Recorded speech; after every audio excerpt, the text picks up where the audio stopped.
ICDS અંતર્ગત આપવામાં આવતી સેવાઓમાં તમારું ખૂબ ખૂબ સ્વાગત છે। અહીંયા અમે આયોજન સાયકલ રેલી કરવામાં આવ્યું છે। બાળકોને પૂર્વ પ્રાથમિક શિક્ષણ આપતા જેમાં 7 પૂંછડીવાળા ઉંદરની વાર્તા, અમારા વિવિધ વિદ્યાર્થીઓ દ્વારા નૃત્ય પ્રદર્શન, સામૂહિક રીતે અમે જે ઉજવણી કરી હતી રામલલા આગમનની, કાચબા અને સસલાભાઈની વાર્તા સંભળાવતા બાળકોને અને વિવિધ પ્રકારની વાર્તા બાળકોને સંભળાવતા, બાળકો દ્વારા વિવિધ પ્રકારના પોતાનો પરિચય આપતા બાળકો છે, જેમાં બોલ એકબીજાને પાસ કરે છે અને તેથી અમને સર્વ પ્રકારનું નોલેજ આવે છે। જેમાં જોઈ શકે છે બાળક પોતાનું નામ બોલે છે અને બીજા બાળકને બોલ પાસ કરે છે।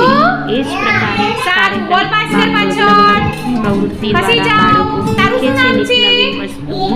આગળ જતા સ્કૂલના દિવસે સમજાવવામાં આવ્યું હતું અને જે પૂર્વ પ્રાથમિક બાળકોને આપવામાં આવે છે અને સાથે સાથે પૂરક આહાર અતિ ગરમીના કારણે વિતરણ કર્યું ORSનું અને